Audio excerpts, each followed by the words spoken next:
આજના માત્ર દીકરીઓ જ નહીં, દીકરાઓ પણ સુરક્ષિત નથી. નાની ઉંમરના બાળકો પર નજર બગાડનારા પાપીઓની સંખ્યા ઓછી નથી. આવો જ એક કિસ્સો સુરતમાંથી સામે આવ્યો છે, જે દરેક વાલી માટે ચેતવણી રૂપ છે.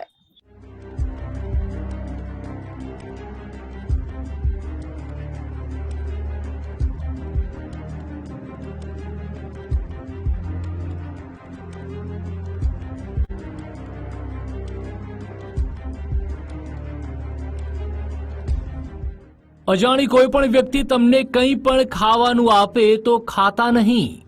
સામાન્ય રીતે માતા પિતા દરેક બાળકને આવી સલાહ આપતા હોય છે, કારણ કે દીકરી હોય કે દીકરો, કઈ વ્યક્તિ કયા ઈરાદે તમને કઈ વસ્તુ આપે તે કહેવું મુશ્કેલ છે. આ વાતની સાબિતી પૂરતી ઘટના સુરતમાં ઘટી છે.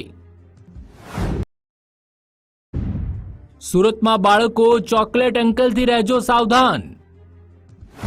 ચોકલેટના બહાને 2 બાળકો સાથે સૃષ્ટિ વિરુદ્ધનું કૃત્ય.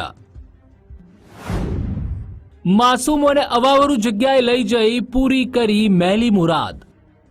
બાળકોની સુરક્ષા સામે સવાલ ઉઠાવતી ઘટના સુરતના ડિંડોલી વિસ્તારમાં બની છે. ઘરેથી નીકળેલા બંને સગીર સાથે સૃષ્ટિ વિરુદ્ધનું કૃત્ય કરવામાં આવ્યું.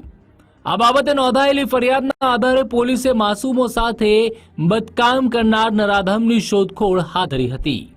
હ્યુમન અને ટેકનિકલ સોર્સની મદદથી 22 વર્ષીય સુનિલ ઉર્ફે લોખંડિયા ખરે નામના આરોપીને ઝડપી પાડવામાં આવ્યો છે.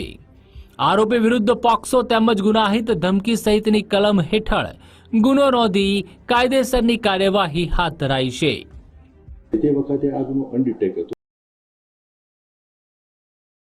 એટલે કે જે આરોપ હતો ત્યારબાદ તપાસ દરમિયાન જે પુરાવા એકત્રિત કરવામાં આવેલા અને જે સીસીટીવી ફૂટેજ ચેક કરવામાં આવેલા હતા, જેમાં આરોપી આઈડેન્ટિફાઈ થયેલો હતો. સ્થાનિક પોલીસની જે તપાસ ટીમ જે છે એમણે આરોપીને લઈ અને એની પૂછપરછ કરી અને એની ગુનાની કબૂલાત કરી અને બીજા પણ જે પુરાવા એકત્રિત થયેલા, જે આધારે આરોપી સુનિલ ઉર્ફે લોખંડિયા ખરે એનું રહેવાનું છે 11 ચેતનનગર, નવાગામ, ડિંડોલી. એની ઉંમર 22 છે.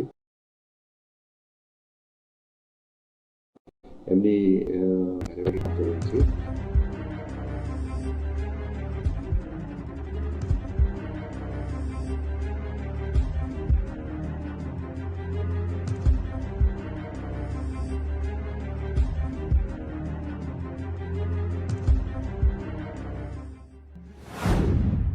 વિકૃતે વારાફરતી બંને સગીર સાથે કર્યું બદકામ.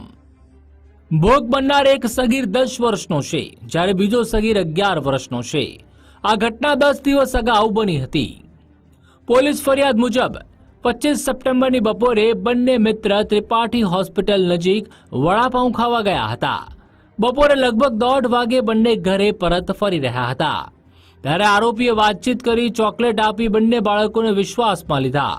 બાદમાં બંને સગીરને ચેતનનગરમાં મહાદેવ મંદિર પાછળના રેલવે ટ્રેક પાસે લઈ ગયો.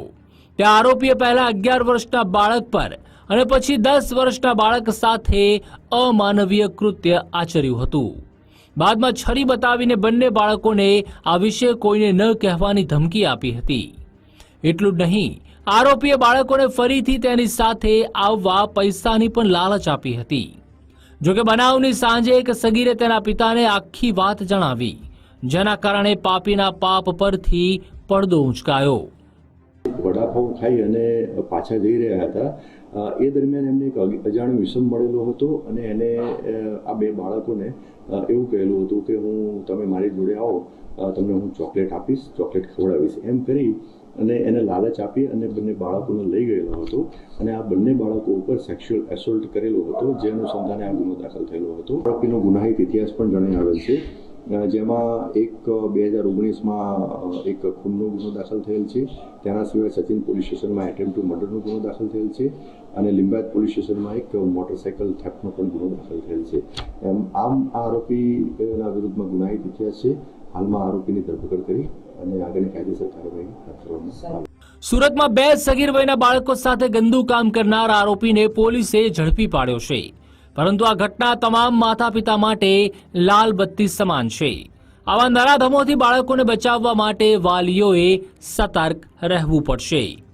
રાકેશ બ્રહ્મભટ્ટ, ગુજરાત ફર્સ્ટ, સુરત.